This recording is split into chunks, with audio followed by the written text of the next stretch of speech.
be all over the Tush.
Yo, what's up, guys? It's Wednesday, so it's the Dynasty Pylon is on.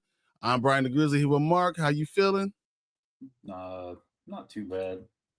Got a little scruff in the throat, but hey, I mean, this is what it is to be summertime in the Midwest. It means it's going to be 50 degrees outside. Yeah, that's what it means. It goes from 50 to 100 real quick. Like a couple days ago, we were in the 80s. Now we're in 55. Great. And it'll probably be like 75 this weekend, and then by the next week it'll be 120. It's literally like that all the time. Makes no sense. But I'm glad you guys are all here. We're here to talk about all the football news that's been going on and give you guys a dynasty ranking so you can start getting ready for your fantasy drafts. Rookie drafts are going to be coming right around the corner. I cannot wait to start talking about it because we are going to start doing some mock drafts. So that's going to be so fun. We got Kent in the building saying, let's go, Knicks. Knicks are up 69-2 right now. So, yeah, I'm checking that out, too. What did you just ask me, Mark, about the New York fans? Since 1995, they've only had one championship. Oh, no, sorry, two championships. The Giants. Sorry, two. I shorted them one. Oh, you can't short Eli. Come on. Yeah, the Giants, two championships. See, for the Knicks, you got to go to the 70s. For the Rangers, you got to go to like 94. For the Jets, you got to go to Super Bowl III.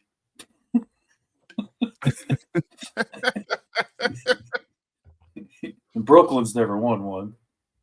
Brooklyn's is new, you know. So, yeah, I was like, ooh. Is it really that bad? I mean, how many have you had? 2018 since 1991. I wasn't including mine. I was just saying if you look at like Los Angeles or Boston or Chicago, Boston, right? Look at we're in Chicago right now. Me and the Blackhawks won like 3 in 6 years. Yeah, that's true. And the Bulls. Last one was in 1998. So since 1998, we've had, what, 3, 5, I guess? Oh, plus the Cubs, the White Sox. Yeah. See? It was 100 years, Mark. Doesn't count. It was 100 years between for both of them. Bears in 85? Exactly. It's been like 100 years since the Bears won. Oh, my goodness. That's not going to happen again this year. So, and I mean, Caleb Williams didn't want to play with us anyway, so it doesn't even matter. My quarterback didn't want the draft. I think he's better now. I don't care. This is why I had to boycott last year. This is exactly why right here. I think we can't freaking be Boston, who's won a championship in every sport multiple times in the same time frame. Like, not fair. 6 Super Bowls. It evens out. It really 3, does. 4 Stanley Cups. Boston's won like 1 or 2 championships. Yeah. Because the Red Sox, the Red Sox have won like 4 or 5. It's crazy. Bias. I hate them. I'm a Patriots and Knicks fan. That's interesting. You're a great winner and a great loser. And you know what? The Knicks had great teams. In the 90s, it was just Michael Jordan stopped them. And then the one time they really should have won, Hakeem Olajuwon won. Hey, if the Knicks make it to the 97, the 95 and 97. The Knicks make it to the finals, half that team will be their second time in the finals. Because half that team was from that Suns finals team. El Bridges, campaign. Hey, that means they did good trades. I mean, yeah, that's true. I think about it. Wow, that sucks. There's like 4 or 5 of them that were on that team.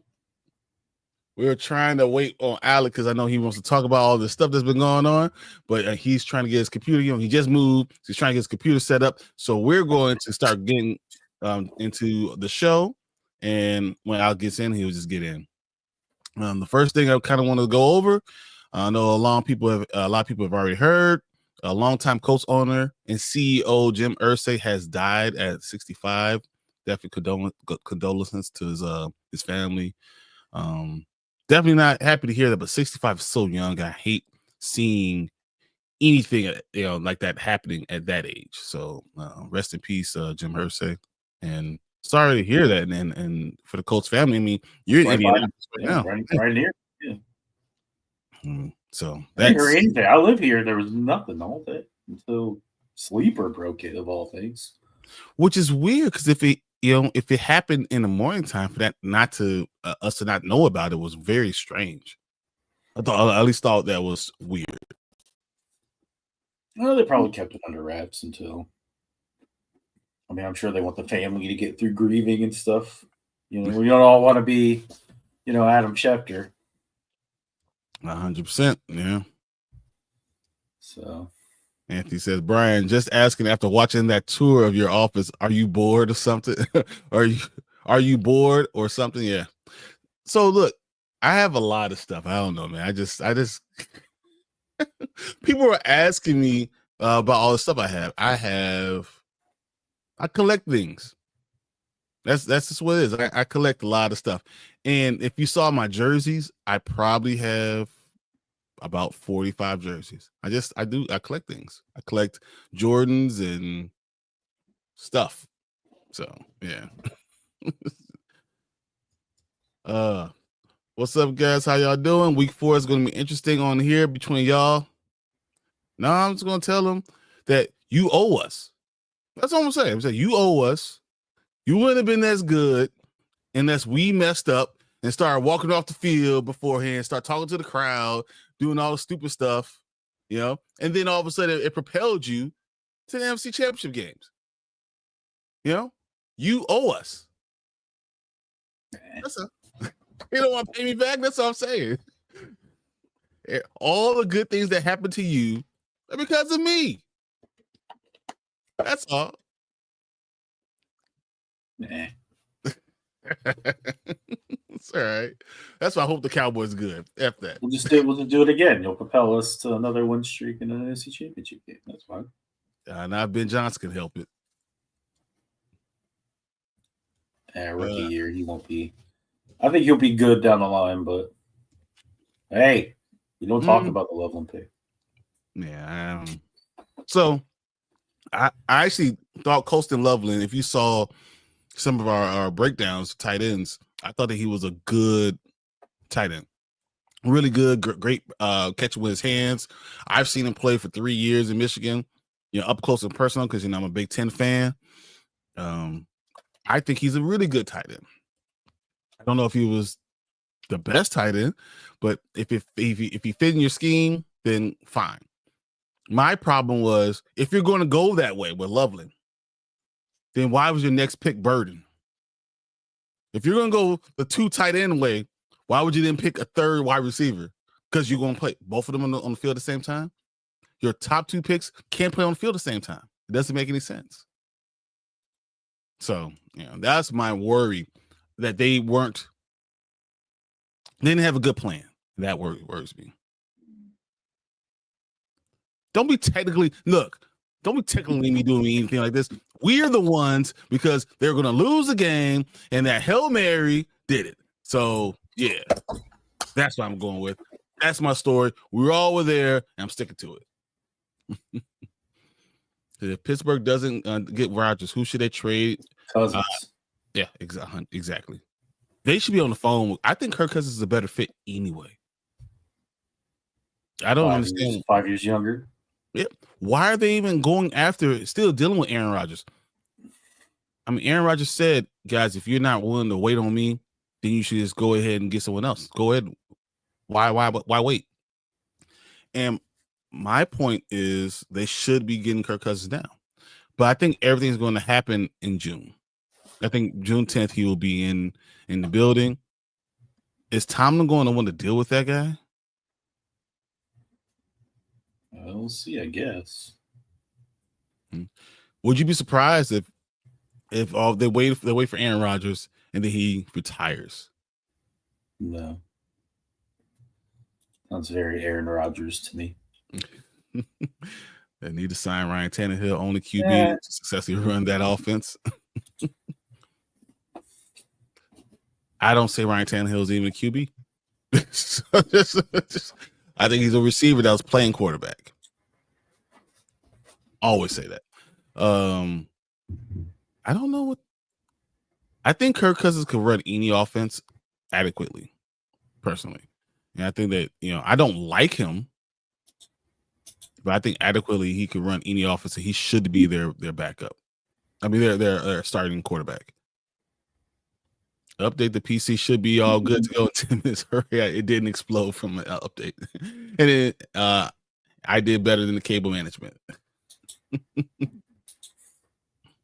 So I got a draft coming up this Saturday. I won the chip 2 years ago, but my team is old and I need to start rebuilding. I have 301 and 2 4th rounders.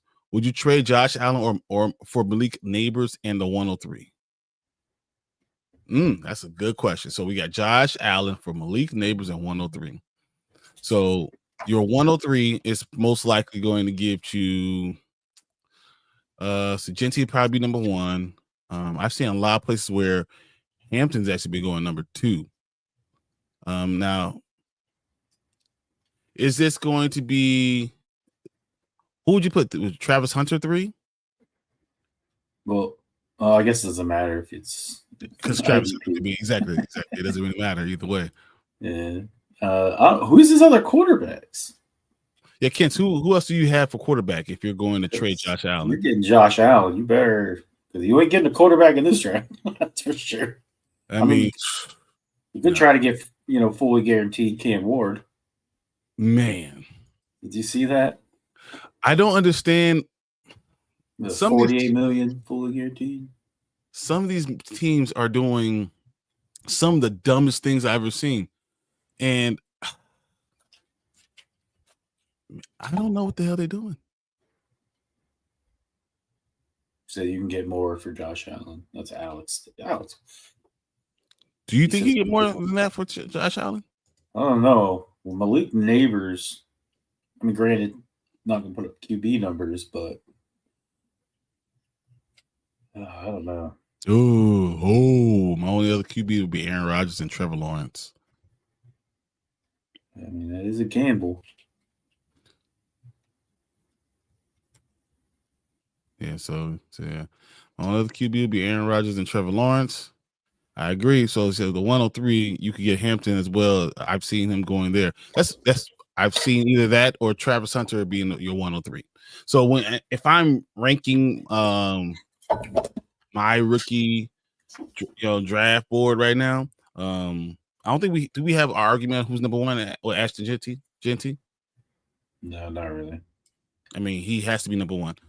Are we doing IDP or doing non-IDP? What you think? I mean, if it's IDP, then I do feel like Hunter probably goes 2. You can't pass up that upside of putting a number 2 receiver. I don't know if he's going to surpass BTJ. Hopefully, he doesn't surpass BTJ. Like you're hoping for personal reasons. I'm about to be like number 1 receiver. I was like, hey, wait a second, I have BTJ. But still, a number 2 receiver can still put up great numbers and have him at a cornerback. And have a cornerback, yeah. Like that would just be insane. I would probably go 1 Ashton Genty, 2 Travis Hunter, 3 Hampton, 4 I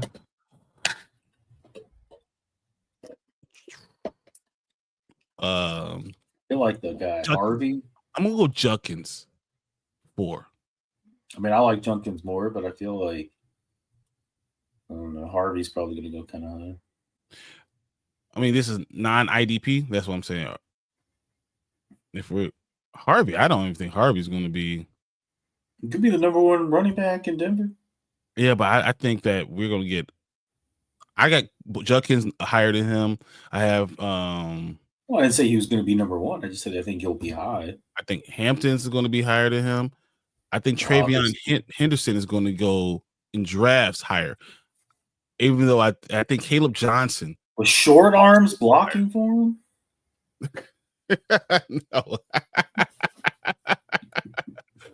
No.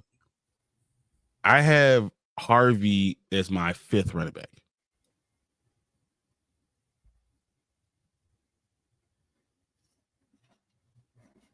And so 103, you get Hampton. So no, here Alec is saying, can you get more, or is that fair trade? He says it's a fair trade. I'll do that. I would not do that before you get going further. Okay. Here's my thing. The reason why I would not do it is because the quarterbacks you have right now. Because if you're stuck in that situation and Aaron Rodgers is gone, and you're putting all your eggs in the Trevor Lawrence basket. Exactly. I don't think you could put all your eggs in that Trevor Lawrence basket. If I'm trading away Josh Allen, even with that stuff being, I need to have another quarterback come back. In that trade, it doesn't have to be on the same level, but it has to be a starting level quarterback that I could put him on my team. Because you should not be going out of this draft with only Trevor Lawrence if Aaron Rodgers retires.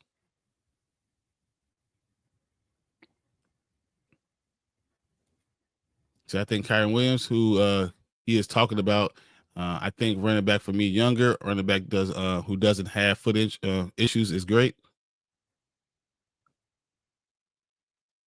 Yeah, but I'm still saying, do you? No, he's saying so. He said, what about Kyron Williams or Travion Henderson? As far as the 103 is what he's, right? This is what you understood as the 103. That's what he'll be looking at, the 103 compared to Amari and Hampton.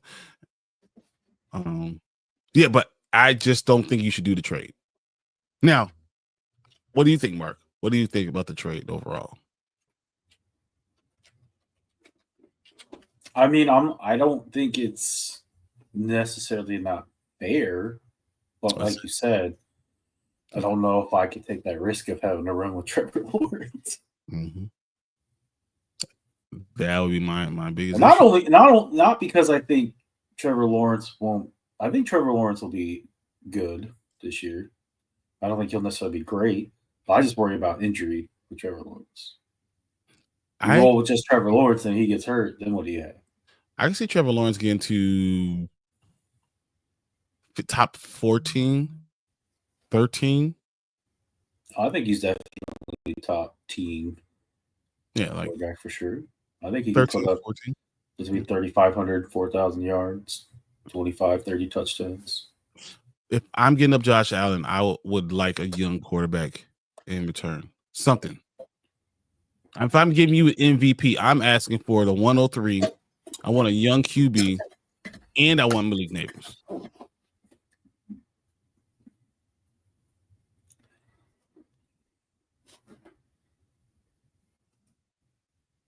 So. Yeah, I don't know. That's a lot, though. I mean, it's Josh Allen. So if you're on the other end and I offered you Josh Allen, you're Martin when you need him. Yeah, exactly what I'm saying. I tried to get him to add to it. That's what I want. I want someone like that. You have 2 injury-prone quarterbacks. All right. But at least you have another quarterback to fall back on. Well, he probably doesn't have the 101. That's why it's the 103. But yeah, the same level quarterback, Bryce Young. Okay. No one's going to give up Bryce Young or Purdy, Nabers, and Genty, basically. That is way too much for Josh Allen. You think that? You think so? Josh Allen, who's going to throw for what 4,200 yards, is going to run for another 700 yards and probably throw for another 40 touchdowns. Based on their schedule, and if people can stay healthy, Purdy's going to be a top 10 quarterback, guaranteed. Guaranteed. I don't know if he's a top 10 quarterback. They have the easiest schedule in the entire NFL, and they need it. I'm not saying they don't need that team needs it. Like, I think the Rams is the better team in that division. They'll have a whole offseason with their one rookie quarterback who got shot. They'll have Ayuk back. He'll put up points. Then you're going to get probably, arguably, top 5 receiver, and you're going to get Genty, who we projected a top 5 running back. Mm-hmm. So you're going to give up a top 5 receiver, a top 5 running back, and a top 10 quarterback. That's way too much for Josh Allen. I don't think so. I think Josh Allen. No way. For me, in my rankings, I have Josh Allen number 1 right now, or number 2. I have him right behind Lamar. And no one's arguing about his ranking. Yeah, but if he's that good, if we're talking about the best quarterback, and so you're just going to gut the whole rest of your team just to get a quarterback? That doesn't make sense. I have the 103 in Nabers, and I have other wide receivers. Why wouldn't I? Oh, I'm talking about this. The 101 Nabers. I'm still at the 103. I would do the 103 in Nabers in a heartbeat. Yeah.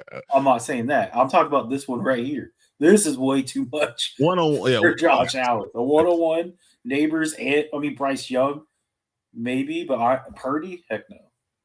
So you just basically gave the other team a championship team. That's what that is to me. Here's my question about because everything you're not getting with Josh Allen for Purdy. Oh, did you see that? Yeah, it's a super flex. Yeah, I'm definitely not doing it. That means your quarterback's even more. So Cam Ward will probably maybe available, or he might go higher. So, but that means quarterbacks mean even more, right? So, in that stance, that means your level of what Josh Allen means is higher. So I understand that. Then the 103 and Nabers is probably not enough. No, it's not. I need to have a quarterback. But you're an idiot if you're going to give up the 101 Nabers and Brock Purdy. That's insane. Whatever the gap is between Purdy and Josh Allen, you're going to more than twice make over with Malik, Nabers, and Genty. So the difference between Josh Allen and Purdy would be what? Well, you think 7 points a week? The most? Because Brock Purdy probably will average you 19 points. And Josh Allen was 18 points maybe, and Josh Allen 25. Right? So that's like 6.5, 7 points a week. And then Nabers versus, and it's hard because Nabers is by himself, you know what that is. And okay. In 2024, in 15 games, Brock Purdy had 311 points. So this is not going to be a very good total. Let's try 2023. That might be more. Well, we'll just do both. But that's the one. He doesn't hit. The team itself is not as good. 311, 366. So that's 55 points. 55 divided. Those are both Brock Purdy. Oh, okay.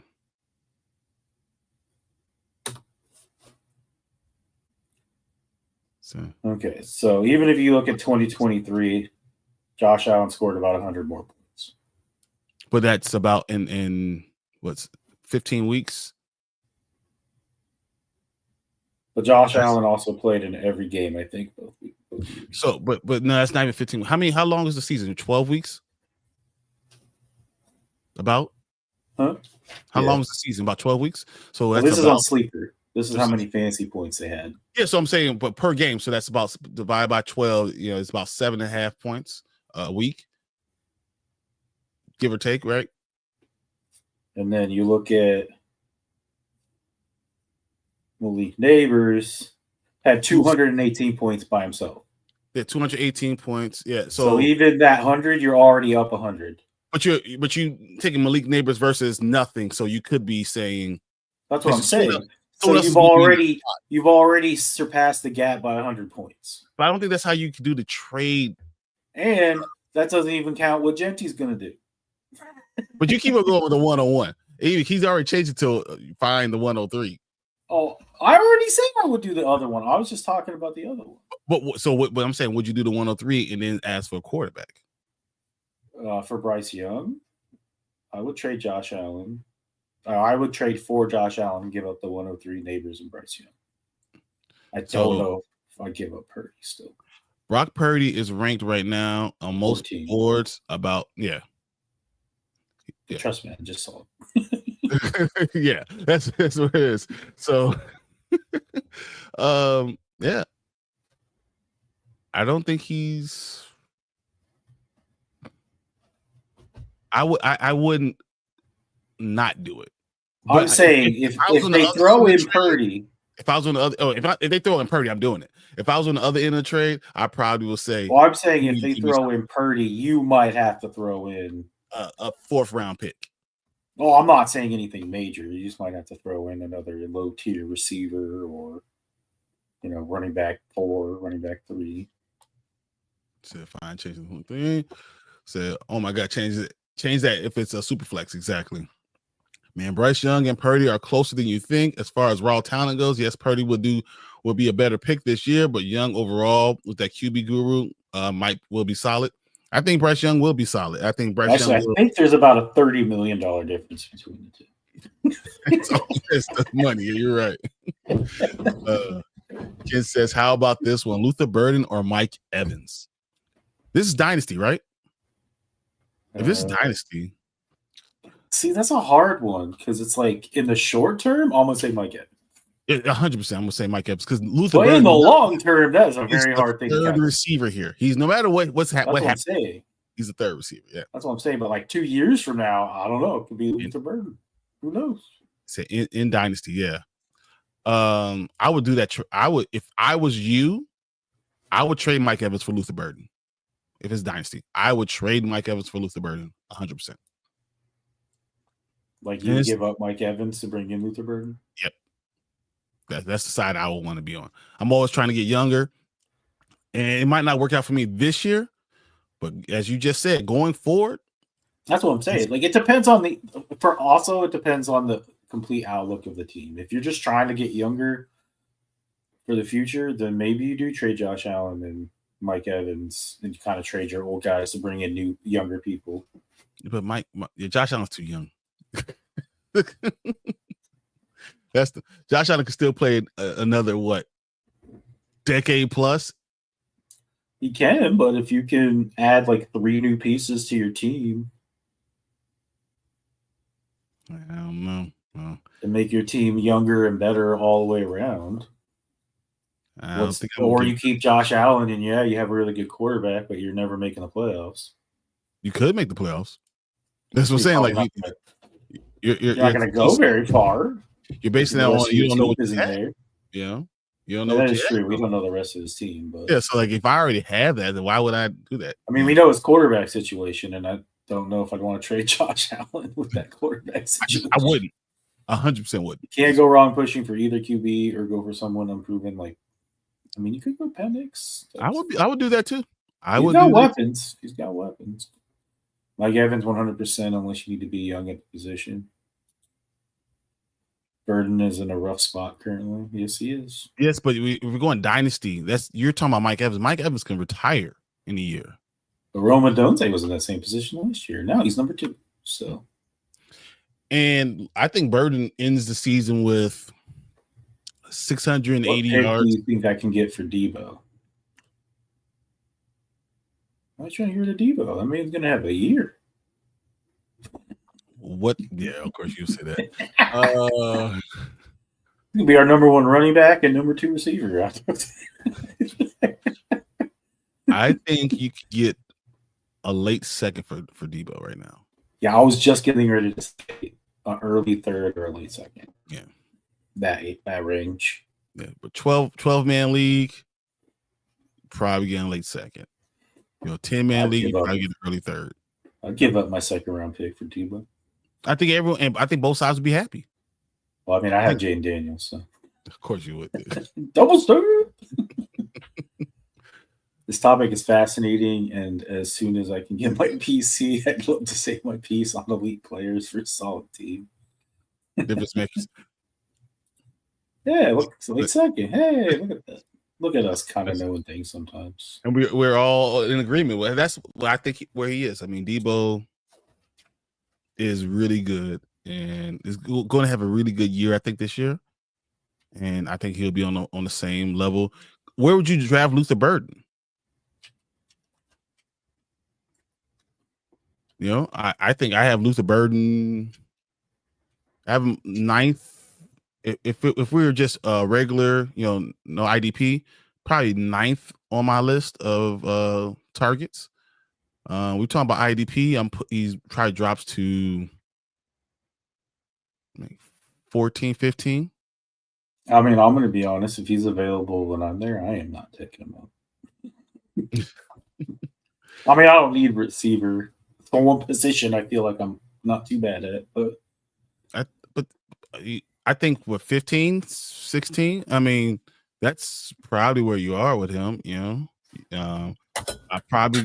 this year I probably go with Buka above him. Even though he's a third receiver on the Buccaneers, I think that's more of a team that's going to have a better chance of getting more. I'll probably go with Golden before him. So he's got Evans, Debo, Myers, Kirk, Cooper. Good Lord, yeah, you need to get a lot younger receiver. Booty. Yeah. Probably, yeah.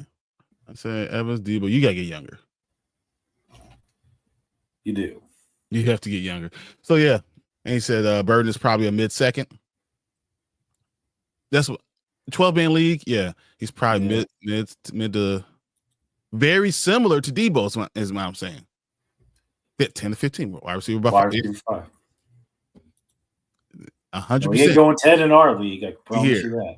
Well, we have IDP, so that changes everything. So now it pushes him down further. So yeah, my wide receivers are Evans, Debo, Myers, Kirk, Cooper, Tolbert. I might think about trading Evans. I feel like you can get the most for him. Mm-hmm. And I don't feel like in the long term, like maybe this upcoming year, you'll be like, damn, I wish I still had him. But I feel like after that. Mike Evans has, 2 years left on him? That's what I said. Yeah. After this year, maybe next year, it'll be like, oh, I'm kind of glad I don't have Evans anymore. Because eventually Ibuka is going to, become that number 2. I really believe Mike Evans is going to become one of those big receivers that just aren't the number 1 guy anymore. Just can't be that guy anymore, or he retires. So trade Evans right now because he probably has the best value now. Get a mid-second rounder and get you a new younger receiver. I think that's probably better for your team overall. Because Debo will be able to hold you down, and then say you got, let's go with McMillan. That works. I mean, if you're talking about receivers in this draft who might have an impact right away, I like the Iowa. Well, they got two of them, but the 6'4" dude at Iowa State to the Texans. Oh, Because he's already going to be the number 2 receiver. Which one? Jaden Higgins? Yeah, Higgins. That's his name. I have Higgins as a wide receiver 8 right now.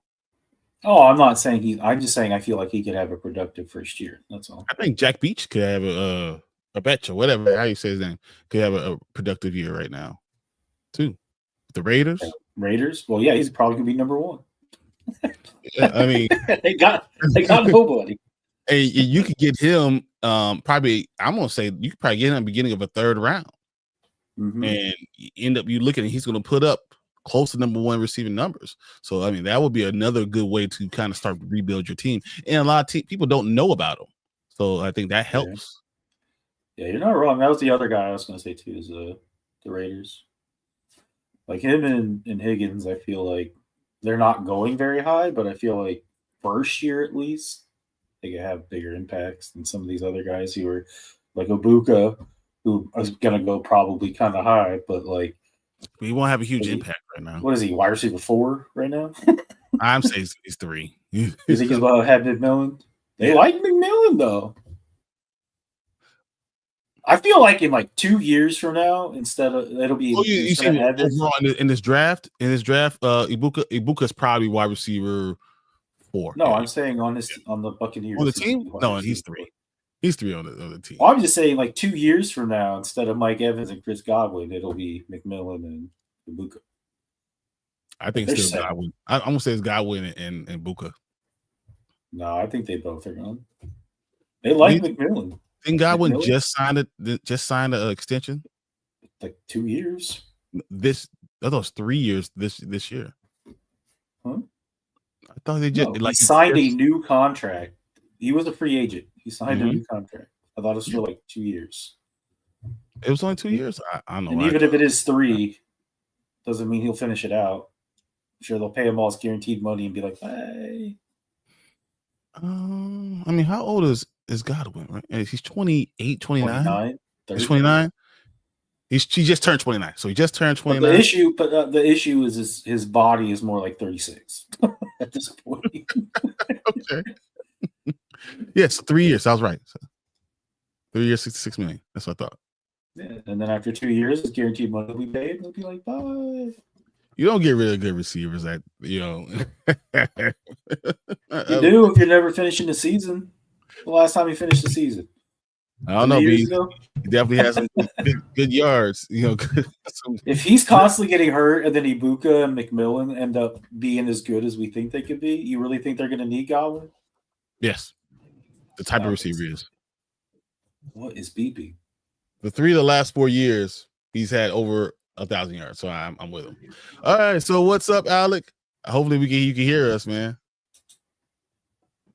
Huh? What is that?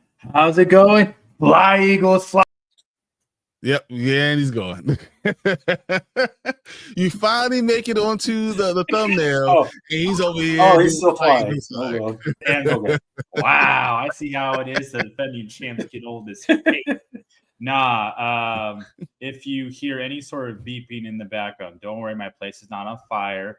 The new place I moved to, the fire department installed one of those boxes that's like next to everybody's room, whatnot, and it's going off because one of the little things are triggering it. It's like, hey, check this out. And the fire department's like, oh, we don't know what's going on. I'm like, shh, cool.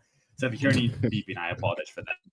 But no, I'm here. My PC did not explode from all the updates. I thought it was going to. I'm not going to lie. This thing's 11 years old. It starts smoking, guys. Yes. It hurts. I would never pick a Chan up in the first ever. Yeah, so, but what do you guys do? Like late second, maybe? Let me see. Right. What do you guys do? I've seen Achane go first in redrafts right now. I had him last year at 312. I can confidently say he's not worth the first, in my opinion. Is that with Tua or without Tua? What if I told you guys that Tua plays this entire season? What is Achane worth? All right, so if I can go first, if you don't mind. Oh, yeah, go. Achane. He, to me, I wouldn't pick him in the first round. I do agree with that.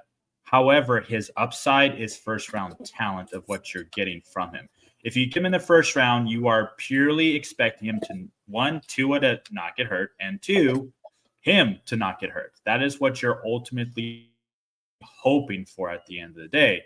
I would rather get him somewhere, like I said, second round, because at least for my league that has both IDP and this and that, I see him going more so the second round towards the beginning of the third, but that's just because how my league setup is. But if this is like a standard league, no, I think you can get better talent in the second round. Better talent. You can get more value in the second round for running backs. 4th running back? Yikes. What do you say then, Mark? I mean, I do kind of agree with what he said. If you can guarantee me that not just Achane is healthy, but Tua is healthy the whole year. Tua is more important almost than because there was games where Tua wasn't playing and the Dolphins were just like, we don't know how to play offense anymore. Yep. Like, that's Achane. That was Hill. That was like, how is the quarterback not out there having make you not be able to run the ball? I mean, granted, I know that's probably because they're putting more people in the box because they're like, we don't need to guard the receivers because who's throwing on the ball. I understand that, but like, I don't know. It just felt like the whole offense just fell off when Tua was there. It was gone. Like, it was insane. Now they do have Quinn Ewers though, don't they? If you have Quinn Ewers, you really don't have anything. Hey, got to be better than whatever they had last year's backup. Tyler Huntley. I have a hard time even saying that he is definitely like in my ranking for redraft for Achane. I have him 10th. 10. I have 9 running backs higher than him, and I'll go through it. So I have Bijan, right? Mm-hmm. Saquon. Yep. Jahmyr Gibbs. I got Genty. I got McCaffrey. I got Derrick Henry and Jonathan Taylor. I have Bucky Irving. Then I have Josh Jacobs, and then I have Achane. And Kyrie Williams could be just as good and more reliable. I mean, so like it's I hear it, but I would rather have the guy who, especially when I'm dealing with Achane, I don't know who he's going to be, and I don't know what he could be with being the guy. Because without Mostert, he's not that explosion guy, and it seems like teams are ready for him without that knuckles guy. So, and that worries me, and I would rather have something I'm sure about. Like I'll put Achane in front of Joe Mixon. I'll put him in front of James Cook. I'll put him in front of even Breece Hall, who I think is probably a higher upside than Achane. But I'll put him in front of him because Breece Hall didn't do anything last year. You know what we should do? We should make a tier list, but don't make it like standard, like, like A, B, blah, blah, blah. But make it more like, make it kind of like these different brackets are where it falls off for fantasy. But these are the players that are the in-betweeners, because, hey, if they boom, oh, my God. Could they be like RB1 for like several weeks? Or if they bust, then they're a tier lower. That's where I kind of have Achane. To me, he could some weeks be RB1. Hands down, the greatest running back for the week or for the month. But in other weeks, it could fall off. So he's I don't want to say the ultimate boom or bust because that's not really fair to put him on there right there. But he's so good. But some weeks he'll just make you be like, oh my God, because things have to align. Like we've been saying, if Tua's hurt, who knows what's going to happen with Achane? At least with Jonathan Taylor, you can get consistency from him, assuming he stays healthy. He's healthy because we knew he was coming off an injury going to last year, so he wasn't going to be drafted high. But you knew when he came in, he was going to be one of those top guys, and by the end of the season, he was getting those top numbers.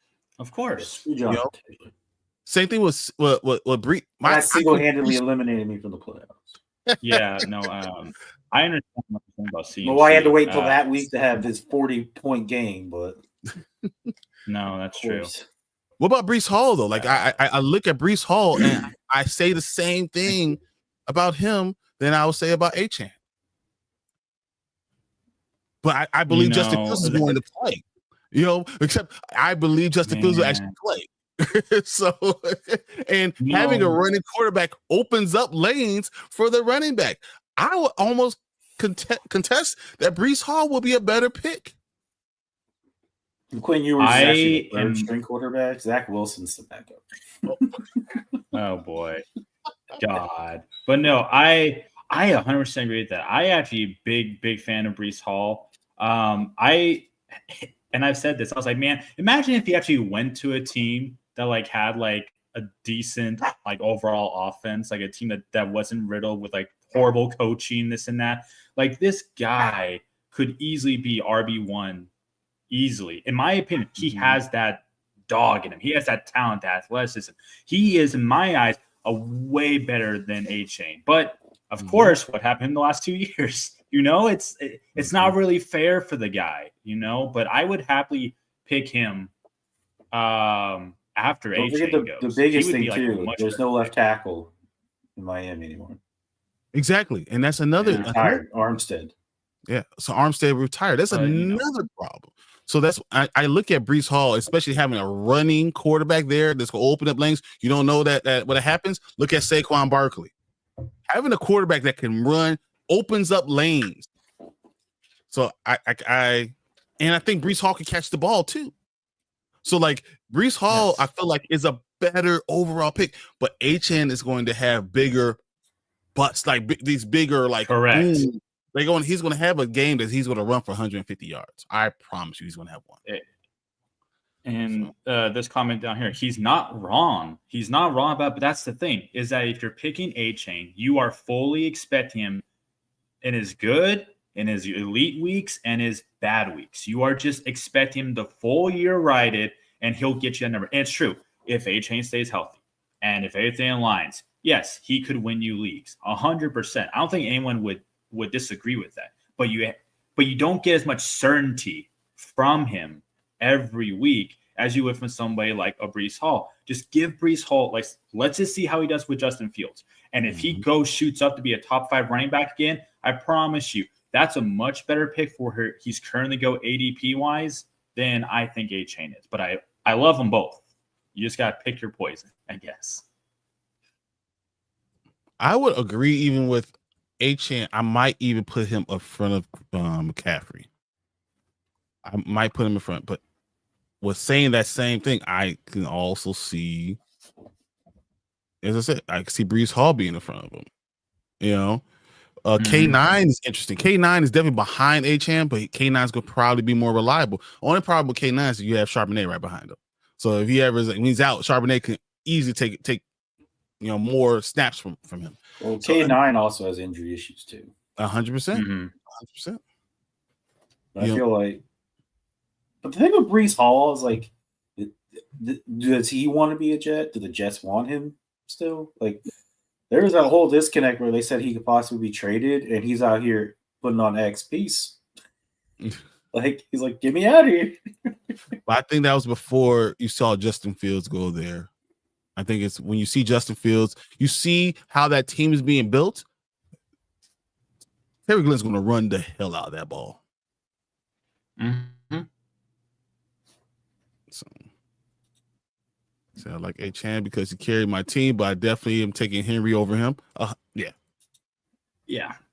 that's no brainer. It's 30 or 5. Yeah, no. And that's a big difference to piggyback off, because I know I let the comments say, I want to talk about this just real quick. That's the difference between a elite type of talent and having like a solid player that helps build a well-rounded team. To me, go get your guy. If they are elite, you know that the upside is worth it for just a bunch of players that realistically could some weeks be like let's just use running back, for example.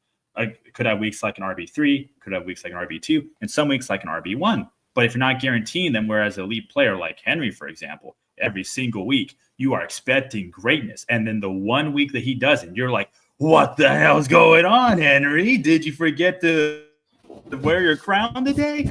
that's the thing, is that to me, it's always worth getting that elite talent, even if you're giving up more, because at the end of the day, you don't know how the season's going to go.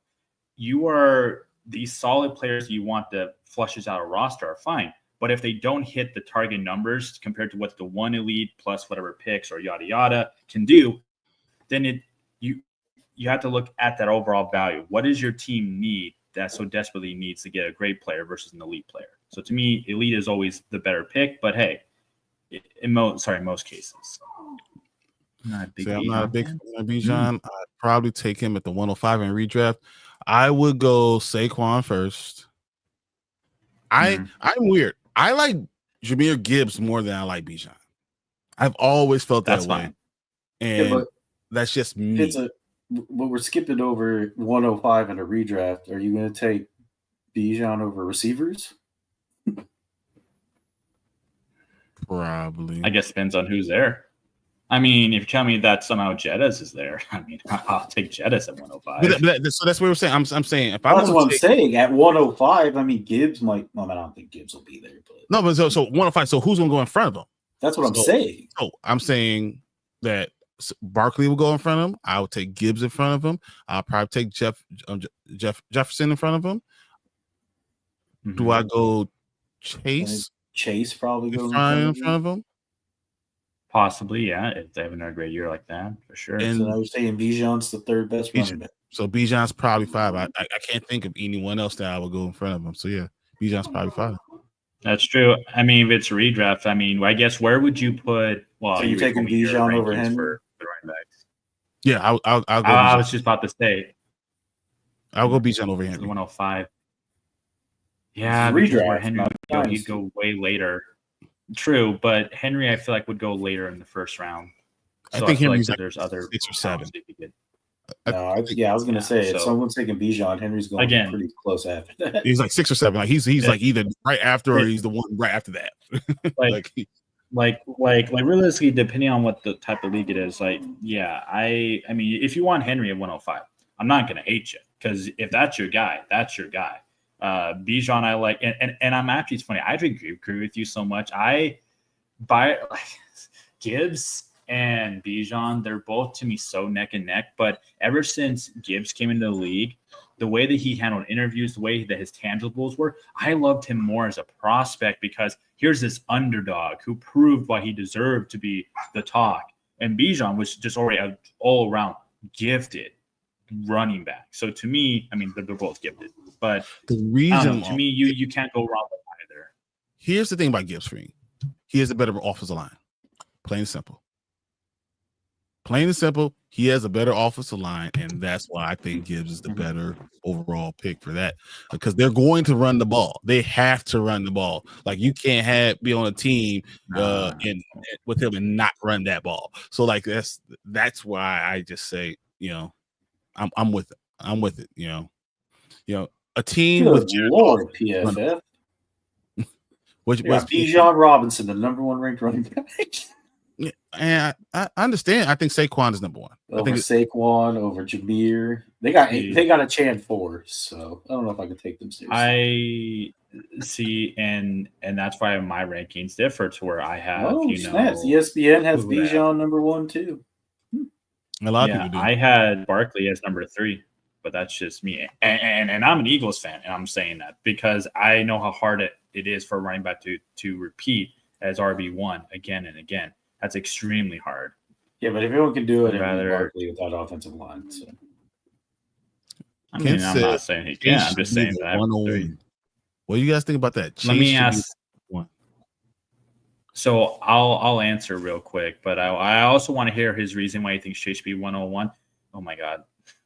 All of my Bengal friends, if they saw this, they think I'm a Chase hater. They really do. Oh my gosh. No, I don't think Chase is a 101.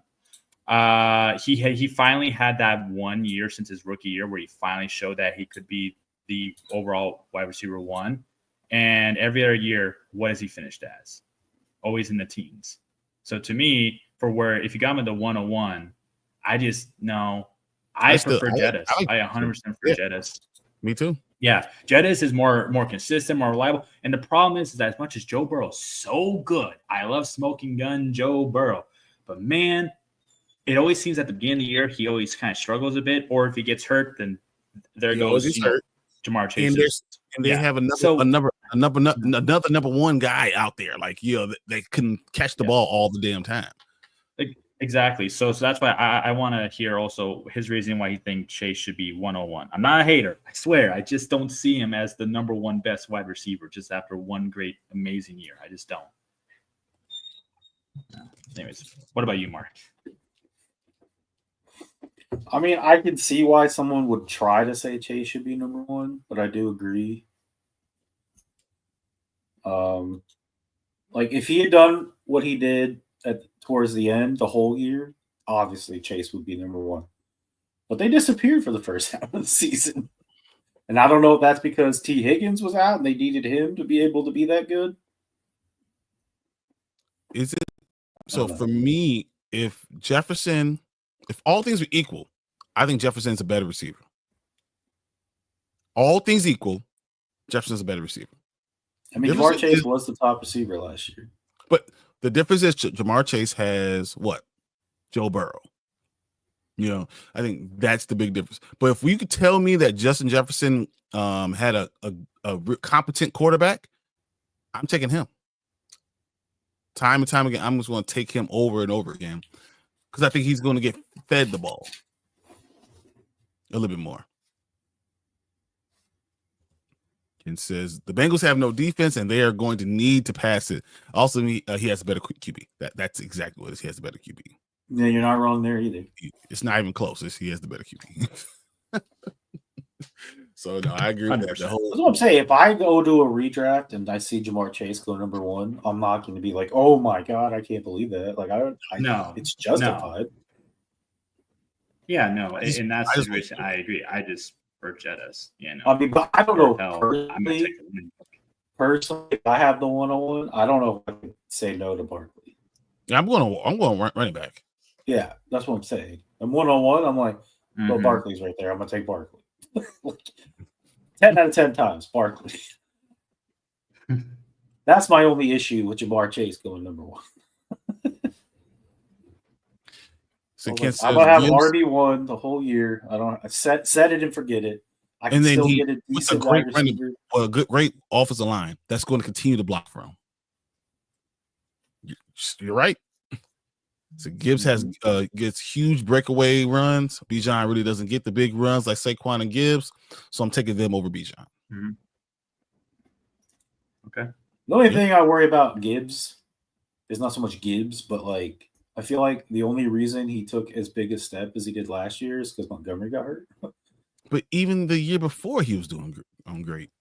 Yeah, but he was still splitting time with Montgomery. I feel like the reason he got shot into the stratosphere was because he was the only running back, so he was getting the ball the whole time. So I feel like what does that tell you? 50-50. That he's what tells me like is that instead of going, instead of him having 1,400 yards, he's going to have 12 and be safer. Mm-hmm. Yeah. Or tell you what, if you want to wait a little bit on running back, you can always get Monty way later, and he'll give you similar production. It won't be the same as Gibbs, but Monty is a solid, like sneaky RB1 kind of talent that you can get later. So if you want to get a bunch of wide receivers and get dual running backs later, like him and I don't know, someone else in there, or if you want one early running back like JT, Monty as an RB2 is not terrible. No, that's what I'm saying. If Monty doesn't get hurt in this upcoming season and he plays the whole season, I think he'll hurt into I think his production. That's all I'm saying. I still think Gibbs, because Gibbs the first year only had 945 yards. I think a year being with Monty, he's 1,200 yards. And I'm not worried about the yards. Mm-hmm. I'm not worried about the yards. I'm worried about touchdowns. So he's going to get some touchdowns. If Gibbs gets stopped, he's not getting the touchdown because it's going to Monty. Yeah, but he gets breakaway on touchdowns too. Even that first year, he had breakaway touchdowns. He did, but I'm just saying there were times though where he got stopped, and then they just still gave it to him because he was the only running back. That's not going to happen this year. Yeah, but I don't think that takes away from him. Honestly, someone that I like that's way down on the ranking is Chase Brown, for the same reason what you guys were saying. Chase Brown, I feel like is going to be people are going to sleep on him. and all of a sudden you can be looking around in the third round, fourth round, and like Chase Brown is still there, and he's going to give you RB2 numbers the entire year. Isn't he coming off a significant injury then? He's always coming off a significant injury. I've known Chase Brown in Illinois. I was so excited because the first time I played Justin, Chase Brown went off for like 30 points. And then the second time when I was playing him in the playoffs, I was like, yeah, Chase Brown's hurt. And then Jonathan Taylor went off for 40. So I was like, of course. You just can't win. Yeah. That's the worst part too was he's going to be ready for everything. There's nothing stopping him. He's fine for the season.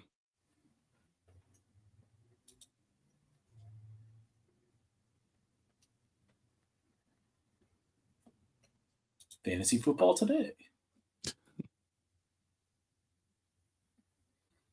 Oh, it's not even close how many more points Jamar Chase had than Justin Jefferson last year.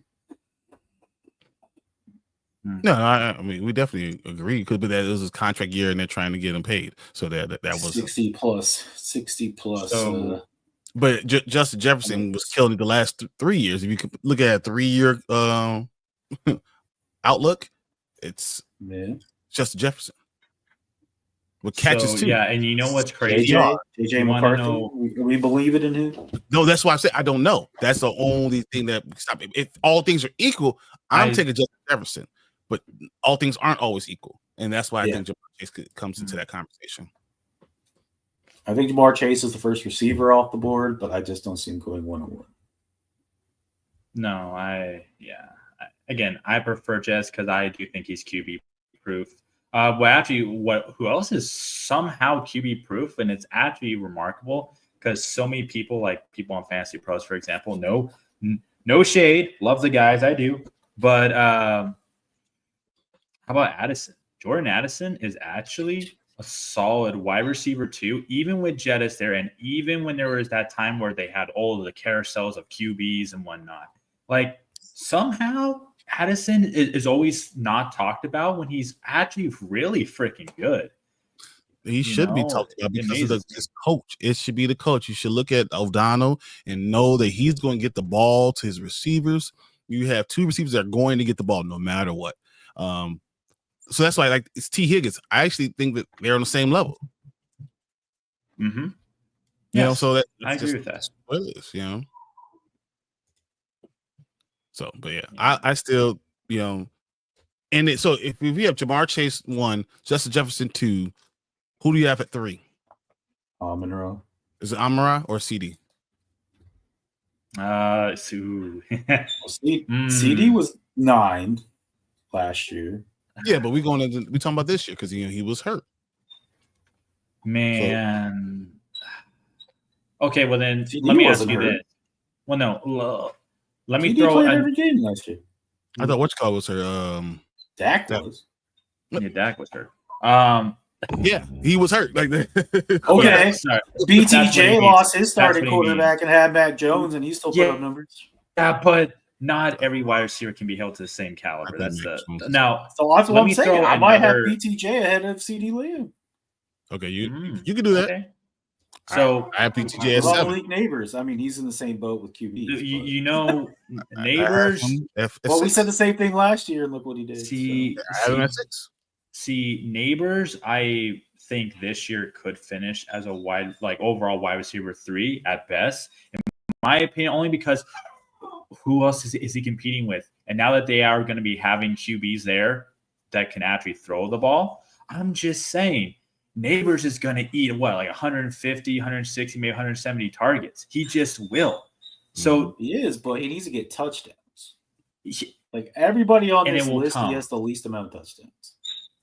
Yeah, but it will come. That's what I'm saying. Is that okay? So if we were to look at numbers between wide receivers who like need more touchdowns to actually be considered like the true wide receiver 1, the difference is volume, and volume is king. So if Nabers is going to get at, let's say, 150 to 170 targets, that tells me with a competent QB finally there, the touchdowns will go up. I mean, the stats won't lie. He is that kind of wide receiver. Really stretching the idea of what competent is. Yeah, who's the competent QB that the Giants have? Well, listen, they don't have much, but it's better than Daniels. All right, it's better than Daniels Daniels. doesn't even play last year. The same guy as Daniels. They had the same guy. Who? Jackson Dart. Jackson Dart is exactly that. Like, they got rid of one and brought the next one in. It's like, hey, I like this same quarterback. You just got him again. You just traded him, released him, and you got the same guy. But no, to me, I could see him finishing at best at that. But let me throw another name in there. Why does everybody suddenly feel like Tyreek Hill is not going to be having a bounce back year? At least ADP wise, they're saying he's not a first rounder anymore. ADP wise, which doesn't make sense to me. It depends on your quarterback.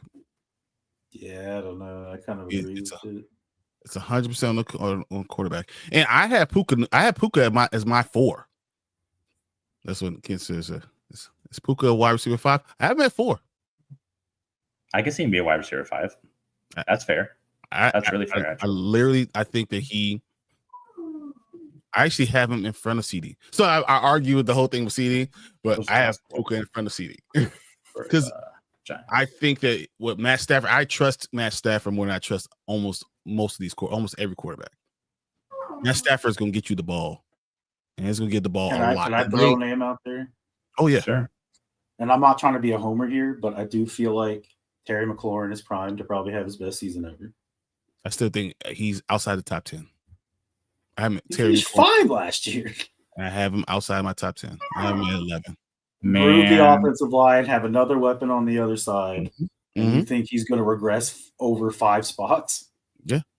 I don't think it's regress. I think other people are going to be healthy. I think and when you're looking at it, so who do I have in front of him? I have Chase, Jefferson, Brown, Lamb, Nabers, Nakua, BTJ, a full year Nico Collins, and you probably not like this one, and Garrett Wilson, and then I have him. Of course, you have Garrett Wilson. It might be a little bit of me. I gotta have my own players in the top. That's a little bit on there, but that might be a little bit. And not just that, but he's getting the ball thrown to him by. So, wow, why am I blanking on his name? But Justin Fields, come on, Justin Fields, yeah, that's his name. So, Mark, I guess what's your argument for why you think that even though he finished as wide receiver 5 last year, what makes you think he could do it again? Well, I said it, that he's got help in the receiving core finally with Debo on the other side. Okay. Mm-hmm. They improved the offensive that won't take line. away targets? I don't think so. Okay. I think offensive line's improved, and I think they have a whole year under their belt, and they'll have a better, chemistry wise, they'll know each other better. Him and Daniels. All right, Homer. I mean, it's a Homer pick, but it's not a bad one. No. This is not I'm out the realm of possibility. I'm just messing with him. I'm just messing with Mark. But no, I don't even have Terry McLaurin. I wish I had Terry McLaurin. Oh yeah, my dad. Gary Terry, worst possible person. If he were to finish as wide receiver 5, he was about to drop him. You know that? That's crazy. He was going to drop Terry McLaurin. And then I asked him what he wanted, and we were talking about trading, and then he went off for one game, and my dad's like, he's dying on my team. What? We're literally about to drop him. Yeah, no. I mean, I actually would have Scary Terry because of Jaden Daniels being there. I do think that he could very well be a top 10, if not top 8 wide receiver. To me, I could see him being a top. I didn't say AJ Brown. No. I mean, look. Now there are runs. Terry is, though, you are right, is a very great QB, and ADP does not reflect how great he really is. And I think this is a good year to also get him as a steal later, just so that way you can once again reap the benefits. But I think at best he's a top 8. I would have him ahead of, only because of QB situation, really. Garrett Wilson, for example. Garrett Wilson got more targets than most people in the entire NFL. Yeah, but I mean, I don't know, man. People don't like it, right? But look at the stats of what's going on. And I like Garrett Wilson too. Garrett but I Wilson just think is Scary going to Terry. be Garrett Wilson is going to be interesting. JSN is going to be very interesting. Yes, all those guys are long. So like these guys, I have both of them right there where Terry McLaurin is. So like, and they're all number one receiver, right? But they're also the guys that are on a team that's so bad that they have to only throw it to that one guy. They have to because Washington has a great quarter. I think he's great at this point. So I'm saying great. Yeah. Great quarterback. And you have more weapons. I'm saying that maybe he doesn't take a step back, but he stays where he is. And everyone else takes a step up. I'm not saying because I think Terry McLaurin's going to have an unbelievable year. I think he's going to score a lot of touchdowns. Crazy. Rapport with Terry McLaurin has like 30 less targets and like 30 less receptions than almost everybody on this list. But I know everybody in touchdowns.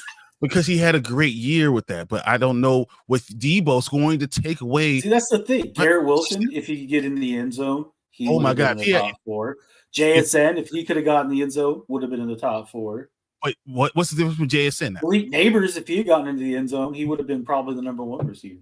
But he can't get in the end zone. That's never going to happen. But what's the difference for JSN? JSN doesn't have the guy that's going to be contending with him, contesting with him. He's going to be the number 1 this year. He will. Yeah. Well, he wasn't even number 1 last year. Wait, who's the I totally spaced. Who's Seattle's quarterback? Sam Darnold. Oh, Sam Darnold. Oh, well, Darnold is going to be no offensive line. They did get in some people, but which doesn't even matter, right? It doesn't matter because that's all they do. He throws the ball. He knows to get the ball up. So I'm just saying, I see a lot. I see they got Cooper Kupp and brought in somebody else, didn't they? It's basically just Cooper Kupp. Yeah. Third receiver. Did they draft a receiver? I can't. They drafted, yeah. So I think they drafted a receiver. Yeah, they drafted one, but it's basically just Cooper Kupp. You know what I'm saying? So 12th and redraft.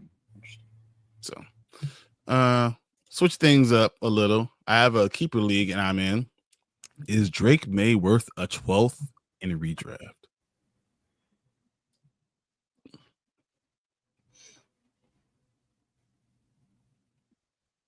A 12th round pick? Or does it mean like 12th overall pick? So like the first round. Confused on the wording on this. Oh no, he probably does mean 12th because it's keeper league. So that means he's asking. Yeah, so he's asking, oh hey, would it be wise to get him? Quick question for you then. If it's super flex, I can easily answer that. If it's not super flex, then don't 12th round. Yeah. So then if it's not super flex, then my answer would be no. I mean, the value's there, but I feel like it'd be better to keep somebody else there, you know? Yeah, well, I mean, I guess what would be your options, I guess? Because we heard the options.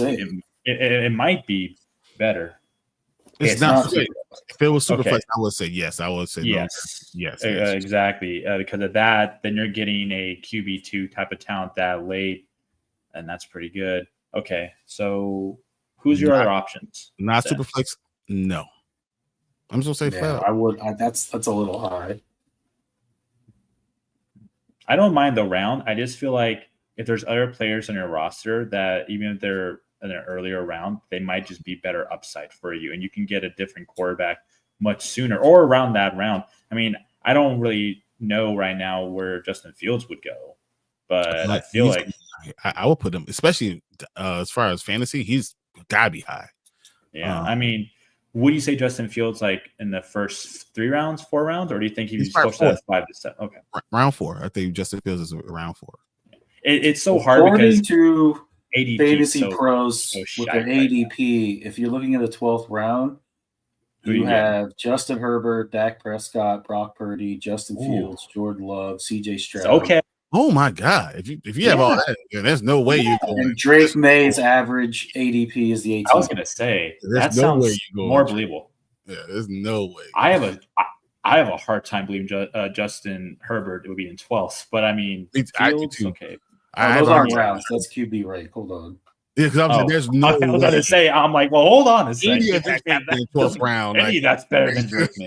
May in the 7th. round projected on Drake May is 11th round, 114 on the. Yeah. Problem is just that before, that's about the 11th round. Here's the only thing that I will say is if you're looking at ADP on Sleeper right now for redraft, it's all sorts of messed up. This is where you need to have like your own rankings and whatnot right now. If you talk about redraft Dynasty, it's a little bit more clear right now. You say 7th round projection on Sleeper, and then you get him in the 12th. According to that value, that would be great. But again, what are the other options? Like the other options might be better than Drake May. I don't know. No, I think it is. When you start looking at it, so Drake May in the 12th actually doesn't seem too bad. according to that, yeah. Drake, I say Drake May is about 12th round. The reason I'm not this is looking at Tua. Tua is about 12th round on this. What would you do? Would you rather have Tua or Tua, Lawrence, Stafford, McCarthy? I'll take Tua. Lawrence. I'll take Lawrence, Stafford. I'll take definitely over Drake May. I'll take all of those over him. Not Young. I would take Drake May over Young. Bryce Young was pretty good towards the end last year, and he was great. He's on my team. You're wrong. Like, I think I'll take. No, I know. I'm just saying that's weird. I'm defending your player, and you're not. Okay. Weird twist. It happens. It happens, man. More than you think. It took a weird twist. No, I mean it's all very interesting. Okay. We can sit here and we can argue about all the rankings, and we're going to because we're going to be doing some mock drafts starting next week. So I definitely want to be keeping in mind. So keep in mind I'm a little biased. That's fine. We're all that's fine. Like I said, we're all a little biased. We are 100%. I mean, not me, obviously. Just oh my god, you ever seen Brian or Martin talk about players on their team? Whew. Yeah, I don't like any of my guys. No. Honestly, I feel bad. You either really, really like them or you hate them. There's no in between. There's no in between. And in the same sentence. Good job, you motherfucker. Yeah, no. I would. This guy's over here talking about Garrett Wilson being in his top. You would take top 10. I think Garrett Wilson. You can look. Garrett Wilson's going to be a top 10 too. Just watch. I know. I have a worry though. I mean, he's only 5'11", and Justin Fields likes to throw it to receivers who are 7 feet. He's been throwing to him for years. Let me throw a slight. He hasn't thrown it to him in years. He hasn't thrown it to anyone else in years either. You're right. He thinks so I know you guys. No worry, he's not the only quarterback that's had that issue. Baker had that issue for a little bit too. He did, but he was also on that 1 year with the Browns. I'm like, bro, why? Listen, all your receivers are 8 feet tall. Listen, Browns are the Browns, all right. Browns. Oh, speaking of QBs, over under when Shamir. Good Lord, I cannot talk. Shador Sanders becomes QB1 in Cleveland. Week 4. That's a bit early for me. I think it will happen, but I think we'll just have to see 8-ish. I think because it's a little bit. So here's my thought process. Joe Flacco starts, and only because he was drafted in the 3rd round, I do think Gabriel gets out there. I don't even think Gabriel makes it onto the roster, the active roster. I guarantee There's no way you waste a 3rd round pick on someone. And that's true. And Joe Flacco, you will, because the level of talent is so apparent right now. Everyone's seeing it. And the problem is that Shador is going to be right next to him over and over and over again. I don't know. I saw that video of him doing that thing where the things fall. He's struggling mightily. Listen, have you ever seen it? Have you ever tried to do that? It's so hard. Yeah, I saw this will probably kill you. QBs. A Packer guy did it, and he thought he 100%ed it, but he celebrated too early and he lost one. He literally got them all, and then he was like, "Yeah," and then you just see one fall, and they're like, "No." So, I don't think Flacco starts. Interesting. Then who starts? I think Kenny Pickett starts. Ooh, what a take. Man, Super Bowl champion Kenny Pickett now. So let's remember that. They start Kenny Pickett, Joe Flacco being the backup for him, right? I think after 2 games, that experiment's done. and to a point where they take him off the damn roster. Flacco then starts the next 2 games, does really well, and then gets hurt. And then Shador will get the nod. That's where I'm at. But if that's week 6, maybe it's week 6, maybe it's week 7. But I think that somehow Kenny Pickett ends up starting this stupid thing. Guess we'll have to see. All I know is that they have way too many QBs, and that's the Browns just being the Browns. What do they do? How do they? You can't have 4 QBs on your active roster. And if you put, no matter what you say, if you put Shador Sanders on your practice squad, right? I can guarantee teams are going to grab him. Mm-hmm. So what do you do besides trading? And they said they're not trading Kenny Pickett. So what do you do? Now they're not. They said that this season they're not trading Kenny Pickett. They traded for him for a reason. All right. So that's what this is an actual honestly question. I have no idea what the hell they're going to do. So here's the overall. Put Dylan Gabriel on the practice squad. So I feel like less people go after him than they would Shador. Well, look, Browns are the Browns. So if we have to think like the Browns and become the Browns and understand how terrible they are at making decisions, realistically, how it should have gone was that they should never worried about Kenny Pickett, that they should just get rid of that, cut that down from 5 to 4. Real quick, just remind me what's going on with Deshaun Watson. Is he still hurt? He's out for the season, I think. He's out for the season? Okay, perfect. So then he'll be on IR. So yeah, you just the best solution is just cut Pickett. And then the other 3 are fine because you spent so much draft capital on those QBs. Because Mark is right. Why would you send a 3rd round pick to your practice squad? That doesn't make much sense.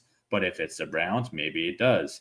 Flacco, to me, makes sense to start. Or is Flacco the odd man out if they're that? He probably would be, but he only signed a 1-year deal, and I'm sure it probably wasn't. Right. So worst case scenario, they could always cut Flacco. They could always cut him. It's only 1 year. So if he got cut, then the starters would then come down between Shador and their 3rd rounder, because I don't. Dylan Gabriel is not a good quarterback, and he's not ready to start any NFL game. So then the argument would be either Kenny Pickett or Shador. And the media and everybody would love it to say Shador would start. If that was the case, then Shador would be starting week 1 to see how he does. And if he folds under pressure, then they'll probably throw in Pickett. And if Pickett doesn't do well, then they'll try out, they'll do the whole conga line kind of thing, carousel of QBs. That's probably what the Browns would realistically do, because that just sounds like the most Brown thing to do. So I think that's what Mark was saying, though. I think he was saying all 4 will probably start this season. Yeah, well, they're like, we've had how many starting quarterbacks over the last almost 30 years? So let's try to break a record for 1 season. Man, no. But I would not touch the Browns, just like how I would not touch the Saints with all of their cap situations. I get it. They helped it a little bit, but they're still miles behind the Falcons and whatnot. And the Panthers are catching up to them. So, anyways. All right, so here's from the Browns. It says the Browns have no plans to trade any of their quarterbacks at this point. They're intent on conducting a 4-way quarterback competition and have the QBs bring out the best in each other. By roster shutdown day on August 27th, they will be prepared to part with at least one of the quarterbacks, which could likely be Joe Flacco. That's what I said. I said he's the most expendable. Yep. Mm-hmm. So as much as the Browns wanted to have Joe Flacco as a veteran option, they fully intend to keeping both of their young guys, and they just traded for Kenny Pickett. And see, that's exactly where I got that. I was like, you just traded for Kenny Pickett. Whether it was a lot they gave up for him, you traded for him. I don't think you're going to just get rid of him. Well, it wouldn't be let me read the last paragraph. Is that there does exist a world where Cleveland could trade Gabriel, particularly him, especially if Sanders continues his track on blowing away the team during training camp and preseason. However, Cleveland seems more likely to part with Flacco if it comes down to it, or trade Pickett if a trade partner becomes available. That one I can believe because I feel like I don't know. I feel like Flacco would be the better locker room situation, even if it's for a year. He to me makes more sense to keep than Pickett. Because what has Pickett accomplished? And outside of, I know, Super Bowl with the Eagles, he got a free ticket to there. All right. Let's be real. Okay. Man, I would rather have Flacco.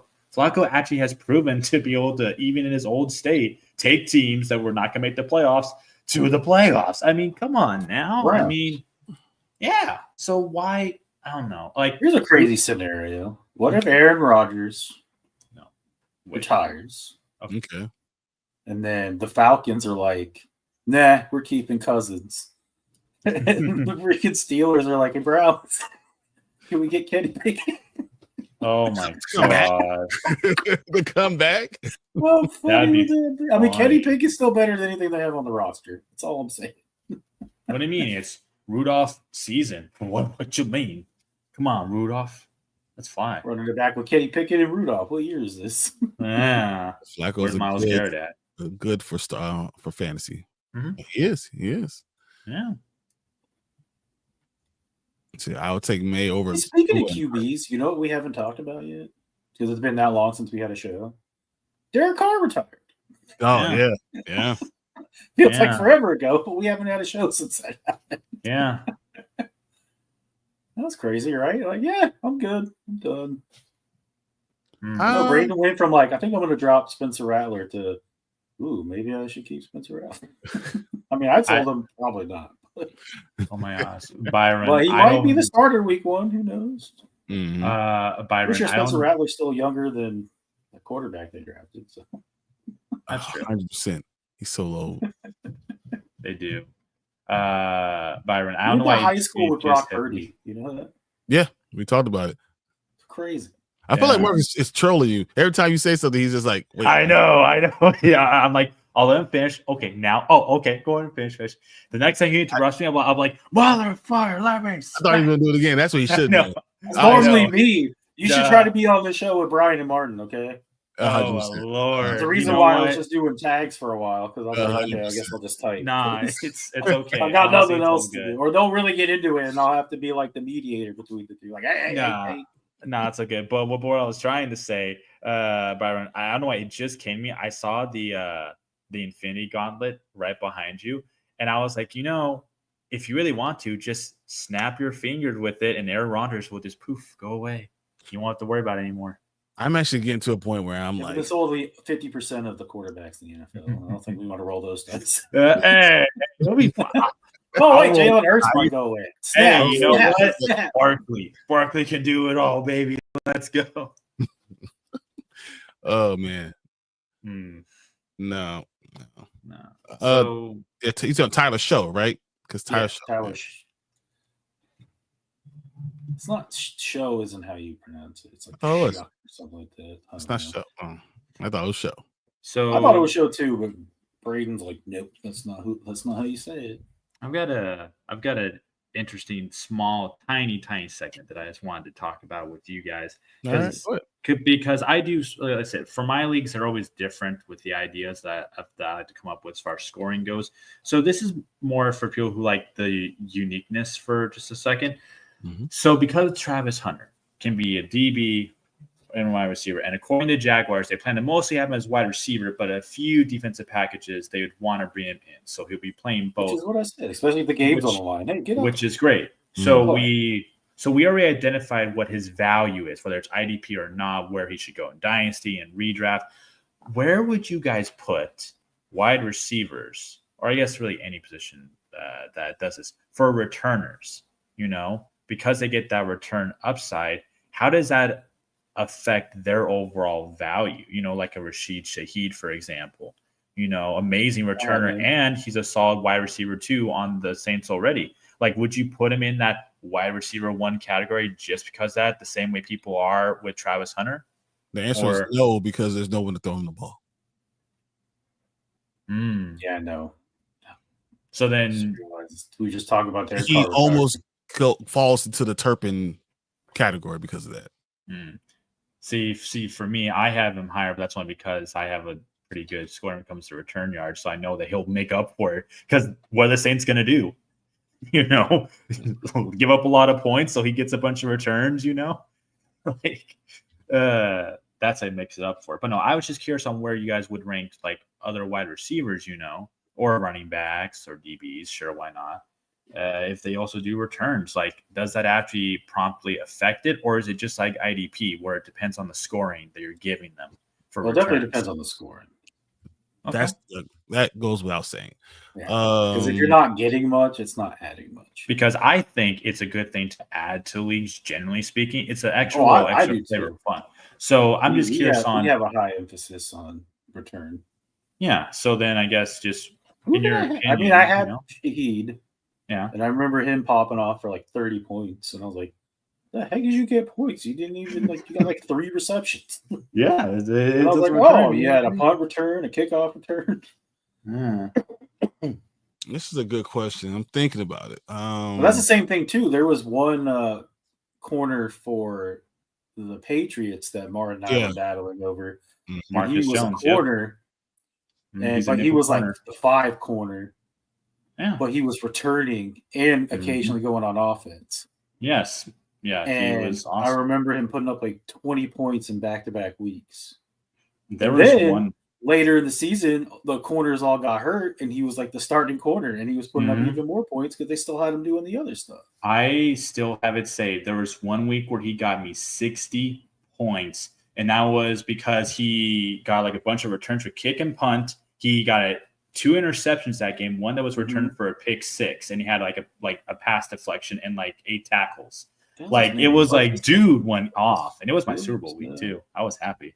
But yeah, no, I was just curious on how does that affect the rankings, because we always talk about PPR or Superflex, time premium, but like this is something more leagues should do. And it's like, how do you affect the rankings? Obviously, yes, scoring matters, but even if it's just 0.1 or let's say 2 for returns, you know, that does add for a good difference if you're talking about a team that has a sucky defense, you know? It does. But to me, I feel like the people who are doing the returns aren't going to be your top receivers. So even predominantly no, but like when you get to your wide receiver 2s or wide receiver 3s, you do have some of that. That's what I'm saying. I feel like it will alter the rankings, but it's like lower down before it really has an effect. To me, it definitely depends. I feel like the only person, but like Brian said, this year, I don't know how much of an effect it's going to have because he doesn't have a quarter. But you're right. Shaheed was a guy who amazing returner. Was like with just his receiving numbers was like a wide receiver 3. But you add his kick return, especially in our league with the way kick returns were, he was like a wide receiver 1. Yeah, and that's what I mean. Like in my league, I have people like Xavier Gibson. Rarely sees the field, but when he does, he scores touchdowns. But he does all the returns for the Jets. Popped in to tell you started reading today. Children of the Blood and Bone. It's an amazing book, and I cannot wait to talk to you about because I want to tell you about that book and tell you about the second one. Man, it's interesting. We'll talk about that, collector. I'll definitely see you tomorrow, man. Appreciate you. Yeah. That's amazing, collector. That's amazing. That's amazing. For you, actually, for the question you had, Alec, I think it's more to do with your rookie draft this year than it has to do with your wide receiver overall draft. Most of your wide receivers for you, even in redrafts, not going to be important for the kick returns. I mean, besides Shaheed and maybe Turpin, something like that. But that's where it starts. For this year, Ibuka could be a big one for punt returns, kickoff returns, stuff like that. Yeah. So that could be a big draft. And if you're getting him in your fantasy draft early, especially your rookie draft early, now that looks good. Or Matthew Golden, another one who's going to Jacksonville. Yeah, Hunter in returns. And they could, depending on how. You imagine gives him even more. A corner who's returning receiver and yes. See, now, okay, if that was it for Hunter, 100%, I would immediately pick him with like the first round pick, maybe with the exception of Superflex, but like 100%. He'd be my first round pick if he was doing all that. That's a guaranteed guy who's going to get you like 40, 50 points. Like, and on the low end, what, 20? Oh, ouch. In the redraft, you could say that, but I don't know if that's going to be something I would do. Well, no, because in Dynasty, I don't think he would be doing all that for very long. Because that's what I said a couple weeks ago about Travis Hunter. Yeah, it's like for the short term, it's kind of exciting to get him, and that's what will propel him to a high pick. But I was like, in 4 years from now, he's just going to be a receiver. That's why I have like a. Will he be a good receiver? I don't. I think he'll be a Deion Sanders. He will be. Yeah, I agree with just that. Opposite. Yeah, opposite, exactly. Yeah. Instead of corner, he'll be mostly receiver. Yeah, that's why I have. Kent, I hope you're still watching because Indiana, New York, it's the 22 seconds left. It's a 2-point game. Ooh, that's exciting. Yeah, but no, that's why I have like a small article that you wrote about returns and things like that, and the nature and like how the implications can be. And typically, after the first couple of years, that's when if a player hasn't established himself as the wide receiver 1 or 2 on the team, he starts to fall off more to that returner role. But usually at their first year or two, if they do excel to there, they normally take them off of that. So that's what people need to understand is that the shelf life for returners is actually ironically the same shelf life that goes with DBs for fantasy reasons is what I mean. Because with corners, you never know which corner, unless it's nickel, you never know which year they're going to pop off and be amazing because corner is such a hard position. Same thing with returners. So unless you know for a fact that this guy is going to get a lot of returns because the team's defense is god-awful, to me, it's the same value that I look at that. But that's why if I'm doing returner, if I'm looking at return, I'm looking at the young guys. I'm always looking at young guys because they can have the other position upside. So if I'm grabbing someone in the 14th round, right, and it's, Jalen Noel, whatever, and he's in the 14th round, I'm grabbing him because he's going to have return yards, but he can also have that wide receiver upside. Or towards the end of the season, he has all this stuff coming out. Or that guy for the Rams who's what's his name, Whitham or whatever his name is. Like imagine you get this guy with like your last pick of your draft, whether it's redraft, dynasty, whatever. You get him with like your last pick, and then the starters get hurt. Now he's doing returns, and he gets a chance to be a starting wide receiver for those weeks that people are out. Now he becomes a put in your starting lineup because now he's going to really just shoot up. Now, of course, teams, as I've written in my report, sometimes in those situations they often move the guy out of doing both returns because now he's starting. But it depends. It depends honestly on the coaching staff and how they want to strategically do things. But no, if he's younger, then they probably will let him do it for the rest of the year. And that's why, that's something you look for, for young guys going forward that have that upside. That's could even adjust your evaluation of the wide receiver. So like what I talked about Ibuka, right? I have my wide receiver 4. Well, does that make me adjust him to a wide receiver 3 because he has the return yards? In our league, maybe. In most other leagues, maybe not. But in our league, I could definitely do that. But it definitely puts him over Luther Burden for me because of what I think his upside could be. Exactly. So that's why I was just curious, guys, because to me, I think it's a fun topic because a lot of people don't cover it. And I don't know why. I think it's a great thing to really delve in, just sprinkle it in there. And you'd be surprised how much of a game changer it can make for some of these people later on that you've never even heard of. It's crazy. Anyways. You can win a week. You can win a week with it. So, you could. I remember I had to put Shaheed in because of injuries.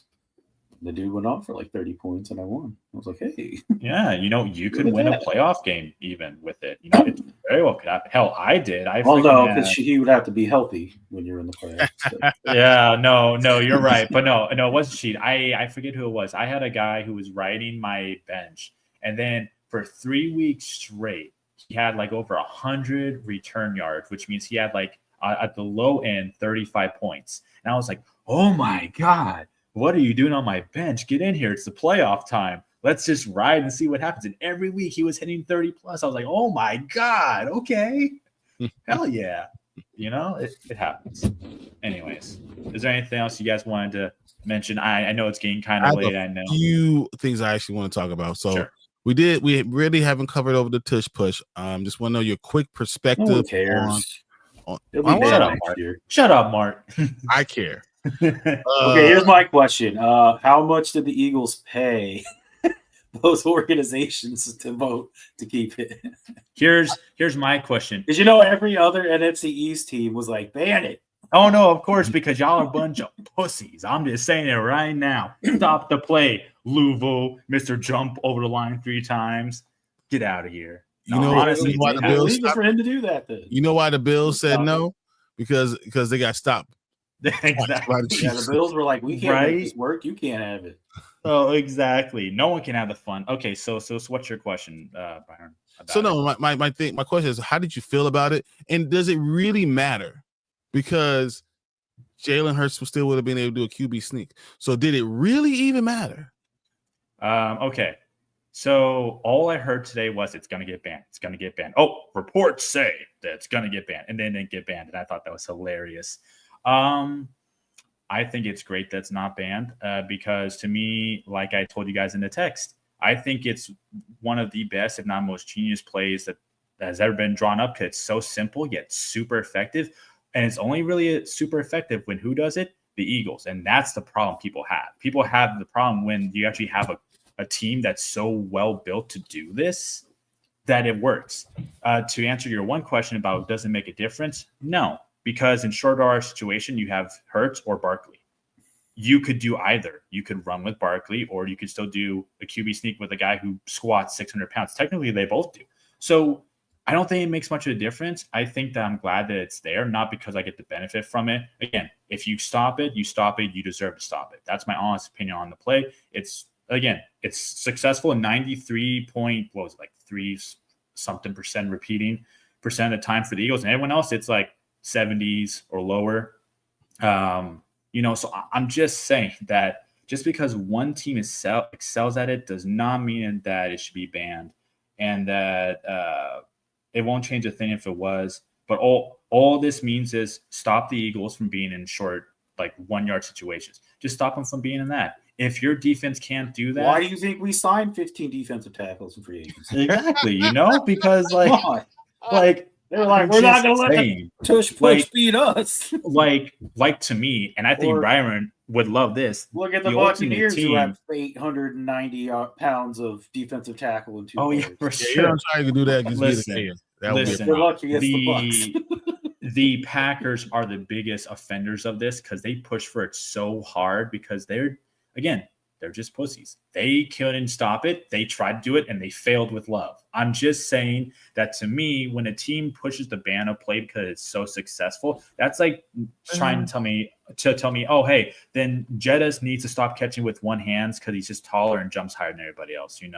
I don't care about this. I just don't care about that. That's why I don't care about the play because I feel like the difference between, just saying that you can't push him. He still will drive. You still will get a low push. All that leverage still wins overall. So I don't think it matters that much.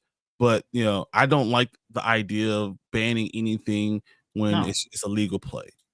But what's something I would ban personally is offensive linemen pushing their running backs. I would ban that. For safety reasons, probably. That's more safety reasons. Well, I think that was the main reason. I don't think it had anything to do with the Philadelphia Eagles being super successful at it. I think it was technically a safety concern for the Tush. But how? There was 0 reports. Yeah. No. Not to continue on it.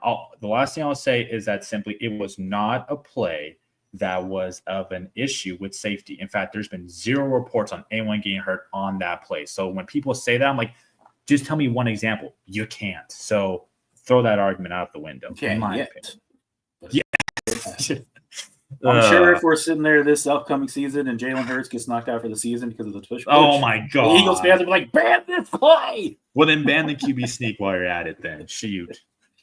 Hey, speaking of rules, what do you think about the last second the Detroit Lions pulling their proposed change of the playoff seeding? Honestly, what I think? What?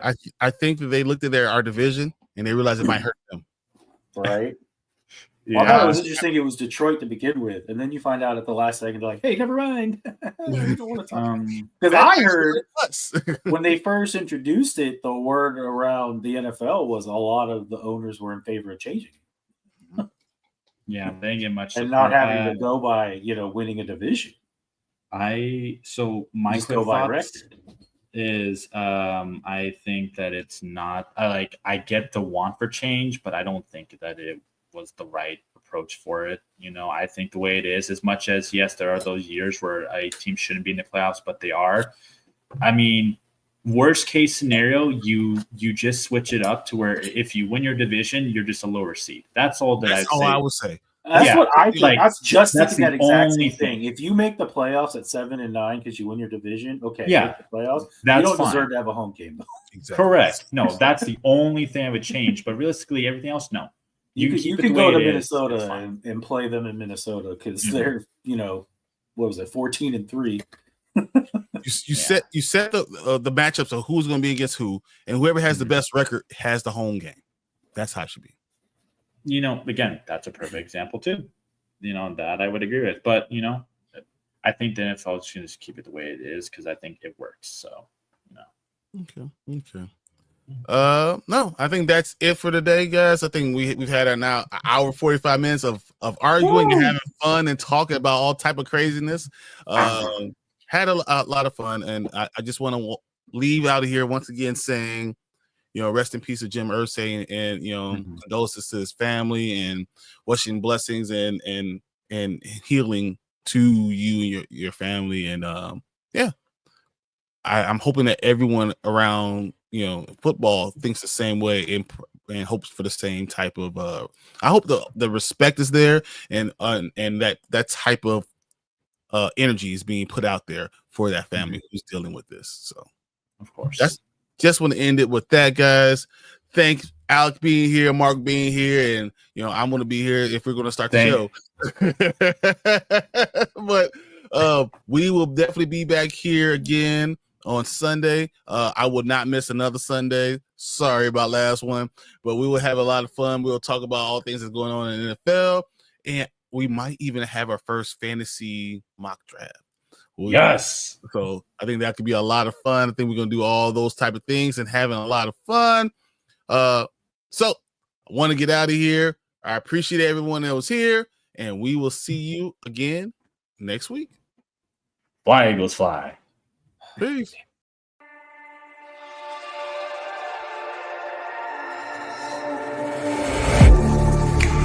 Getting hyped when I aim up, elevating that game up, stepping up to the competition. Only first place, and that's how I'm living. I'm winning till they digging up my grave, eating all the things up on my plate. Game face when I step up in the place. I was born and when I watched me elevate.